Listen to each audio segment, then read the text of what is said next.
الحمد للہ رب العالمین۔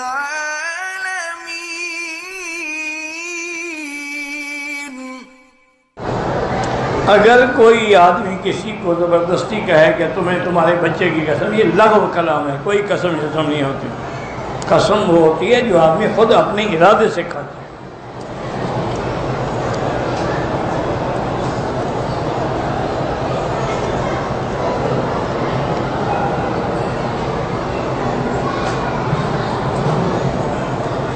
کہتے ہیں جی کہ ہمارے یہاں ایک بل پاس ہوا ہے کہ جو آدمی دوسری شادی پہلی بیوی کی اجازت کے بغیر کرے گا تو اس کو 1 مہینے کی سزا ہوگی اور جرمانہ ہوگا۔ بہرحال یہ آپ کا قانون ہے، اسلام کا اس سے کوئی تعلق نہیں۔ اسلام نے نص قطعی ہے قرآن کی کہ فَانْكِحُوا مَا طَابَ لَكُم مِّنَ النِّسَاءِ مَثْنَىٰ وَثُلَاثَ وَرُبَاعَ۔ تم چاہے 1 شادی کرو، 2 کرو، 3 کرو، 4 کرو، تمہیں اجازت۔ اور حضور پاک نے بھی فرمایا ہے کہ تم ایسی لڑکیوں سے شادی کیا کرو جو کثرت سے اولاد جن کی ہوتی ہے۔ کیا معنی پتہ ہوتا ہے نا؟ خاندان کا کہ اس کی بہن کے اتنے بچے ہیں، اس کے بھتیجی کے اتنے بچے ہیں، کیونکہ فرمایا کہ انی مقاصر بکم الامم، تاکہ جتنی امت زیادہ ہوگی میں فخر کروں۔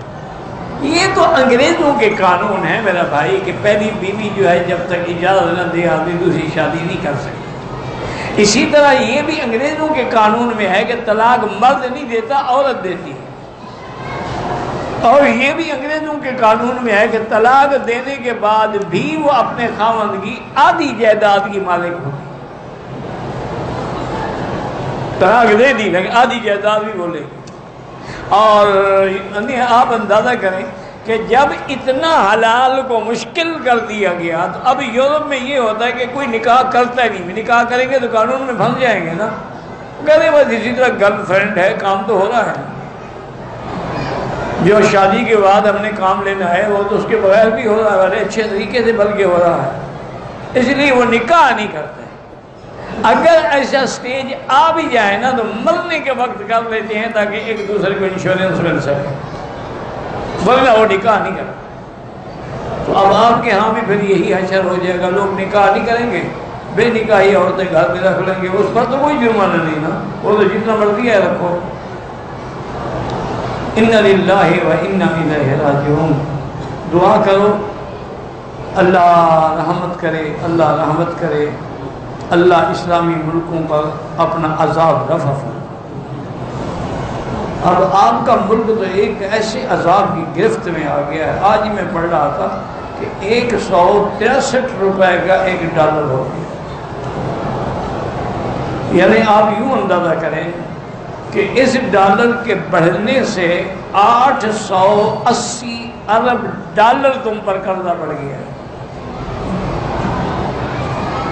آگے دیکھو کیا ہوتا ہے، یہ تو ابتدا عشق ہے، آگے آگے دیکھیے ہوتا ہے کیا۔ میں نے زنا چھوڑنے کے لیے نیت کی، 1000 نفل بھی پڑھی، توبہ بھی کی، لیکن مجھ سے پھر زنا ہو جاتا ہے۔ بہرحال پھر توبہ کریں، ابھی توبہ کا دروازہ بند نہیں ہوا۔ اور دوسری بات یہ ہے کہ جب تک اپنا ماحول نہیں بدلو گے کوئی فائدہ نہیں ہو۔ توبہ بھی کرتے رہو اور تمہاری راتیں جو ہیں وہ بھی ہیرا منڈیوں میں گزریں تو پھر توبہ کیسے قائم رہ سکتی ہے؟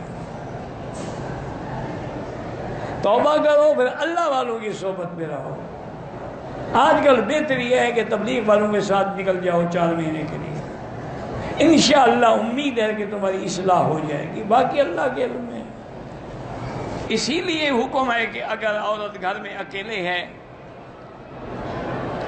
اور کسی نے آگے دروازہ کھٹکھٹایا ہے تو اس کو سختی سے جواب دے، نرم بات نہ کرے،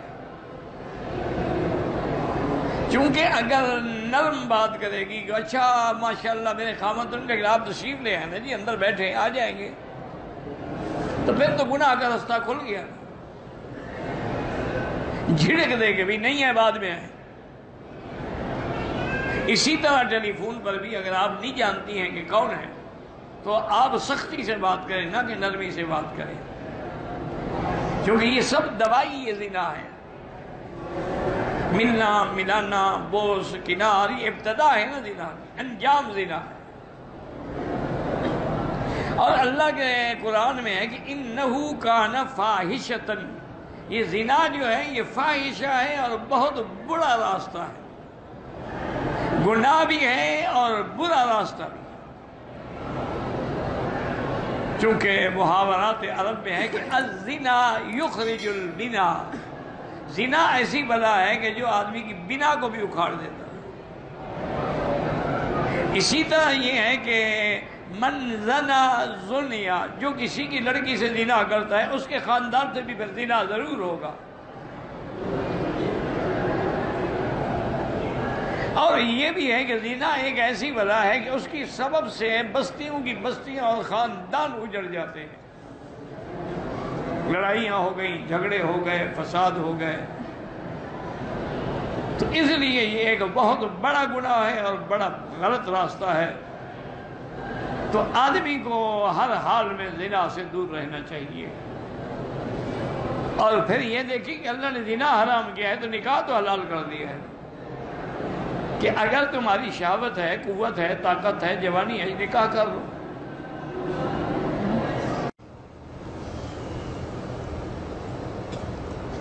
اگر کسی نے کسی شادی شدہ عورت سے زنا کیا، اس سے اولاد پیدا ہوگی، وہ اولاد تو خیر باپ کی شمار ہوگی، زانی کی نہیں ہوگی، اس کے لیے تو پتھر ہی ہوتے ہیں۔ بہرحال لیکن توبہ کریں، استغفار کریں۔ الولد للفراش وللآخر الحجر، کہتا ہے جی آج کل کے حساب سے لڑکا لڑکی کی شادی کے لیے کیا عمر ہو، جب بالغ ہو جائے شادی کر دو، عمر کا کیا ہے؟ جب لڑکا بالغ ہو جائے، لڑکی بالغ ہو جائے، چاہے 15 سال کی بالغ ہو، 12 سال کی بالغ ہو، کر دیں، کیونکہ انشاءاللہ پھر وہ گناہوں سے بچ جائیں۔ جتنی تم تاخیر کرو گے اتنا ان کا دماغ خراب ہو۔ اور آج کل انٹرنیٹ کا زمانہ ہے، ویسے بھی وہ لیپ ٹاپ پہ فلمیں دیکھ دیکھ کے 20 سال میں ویسے ہی ختم ہو جاتے ہیں۔ اس لیے کوشش کریں کہ بالغ ہونے تک ان کو ادھر ادھر نظر بھی نہ دوڑانے دیں، بالغ ہونے کے بعد شادی کریں۔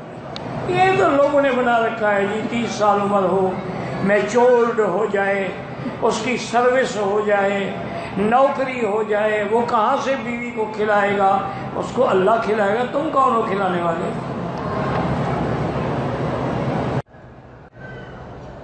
بیٹا اگر 18 سال کا گھر میں ہو، والدین کی شادی نہ کرائے، کیا اس کے پیچھے گناہ میں باپ بیٹا بالکل والدین کے لیے ضروری ہے کہ شادی کرائیں، ورنہ اس کے گناہ میں وہ بھی شریک ہوں گے۔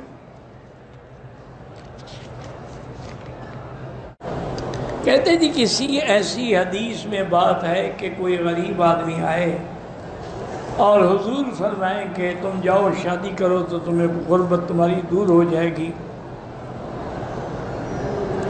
لیکن حضور اسے دوسری شادی کے لیے کہتے ہیں، وہ پھر غریب ہی رہتا ہے، جب تیسری شادی کے لیے کہتے ہیں اس کے باپ پیسہ مانگتا ہو۔ یہ تو ایسی روایت نہیں ہے جیسے تم نے بنائی ہے، اصل تو مسئلہ یہ قرآن میں موجود ہے کہ تم شادی کرو، اور یہ نہ ڈرو کہ میں غریب آدمی ہوں، کہاں سے خرچ کروں گا، کہاں سے بیوی کے لیے گھر بناؤں گا۔ ان یکونوا فقراء یغنیہم اللہ، اگر تم فقیر ہو اللہ تمہیں رزق دیں، اللہ تمہیں غنی کر دیں۔ یہ تو قرآن میں بھی موجود ہے۔ تو جب ایک بات نص میں موجود ہو، قرآن میں موجود ہو، تو کسی اور بات کے تلاش کرنے کی ضرورت ہی نہیں۔ کہتے ہیں میرے بیٹے ہیں 27 سال کے، ہم کوشش کر رہے ہیں ان کے رشتے کے لیے۔ میرا بھائی ان سے بھی کہیں آپ خود بھی اول آخر درود شریف پڑھ کے 3 دفعہ سورۃ الرحمن پڑھ کے رشتے ڈھونڈیں، انشاءاللہ خیر کے رشتے مل جائیں گے۔ بلکہ کوشش یہ کرو کہ دین والے رشتے ڈھونڈو، اگر دین والا رشتہ نہ ہو تو پھر نہ ڈھونڈو، پھر خواہ نہ دور کرو۔ ایک طالب العلم تھے حضرت لاہوری رحمۃ اللہ علیہ کے، انہوں نے کہا کہ حضرت میں ایک جگہ شادی کرنا چاہتا ہوں، اب میرا ماں باپ تو آپ ہی ہیں، تو مہربانی کر کے اگر آپ گھر والوں سے کہیں کہ ان کو جا کے ذرا دیکھ لیں، ان کے گھر کو، ان کے بچوں کو بھی، اور بات ٹھیک ہو تو پھر میری بات پکی کر دیں۔ تو حضرت نے اپنی گھر والی کو بھیجا، جب واپس آئی تو اس نے کہا کہ اس سے کہو کہ یہاں رشتہ نہ کرے، کیونکہ جب وہاں نماز کا وقت ہو گیا تو میں نے کہا کہ مجھے مصلی دو، لوٹا دو، میں وضو کر نماز. انہوں نے کہا جی ہمارے گھر میں تو مصلی نہیں ہے. جب گھر میں نماز ہی نہ ہو ایسی جگہ رشتے کرنے کا کیا مطلب؟ اور جو آدمی نماز نہ پڑھے وہ خدا کا غدار ہے. جب خدا کا غدار ہو تیرا وفادار بن جائے گا، تو عقل کی بات ہے. حضرت عمر رضی اللہ عنہ جب کسی کو ملازم رکھتے نا کسی کام، پہلی بات یہ پوچھے نماز پڑھتے ہو؟ اگر وہ نمازی ہوتا رکھتے میں کہتا یہ نماز کا غدار ہے، نماز میں چوری کرتا ہے، میرے مال کی حفاظت کرے گا؟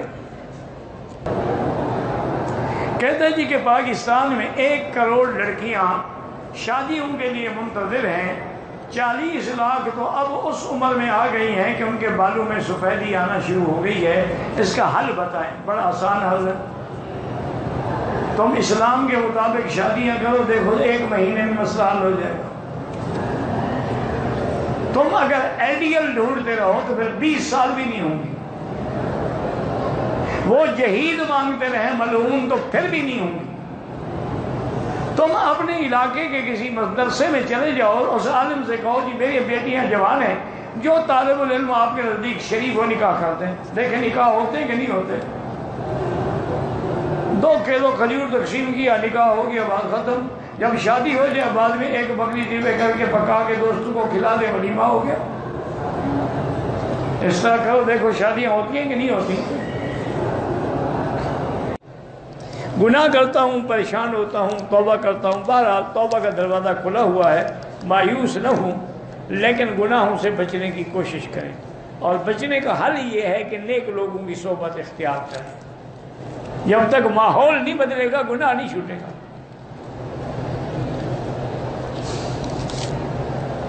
اگر کوئی لڑکا اور لڑکی کہیں کہ ہم خدا کو حاضر ناظر جان کے کہتے ہیں کہ ہم میاں بیوی ہیں، ساری زندگی زنا کرتے رہیں گے، کوئی نکاح نہیں ہوگا.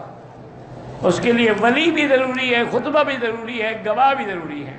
یہ اچھا نکاح ہے؟ یہ تو پھر وہ شیعہ والا متع ہو گیا نا.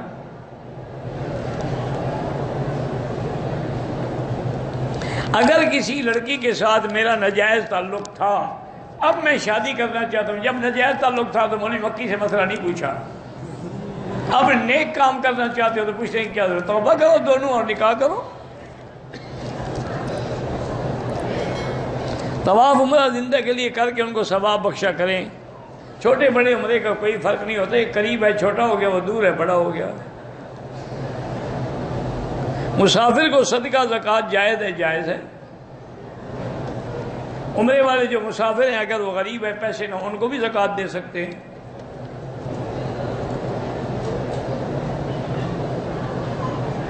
بہرحال داڑھی جب بھی رکھیں 1 مشت رکھنے کی کوشش کریں، سنت یہی ہے.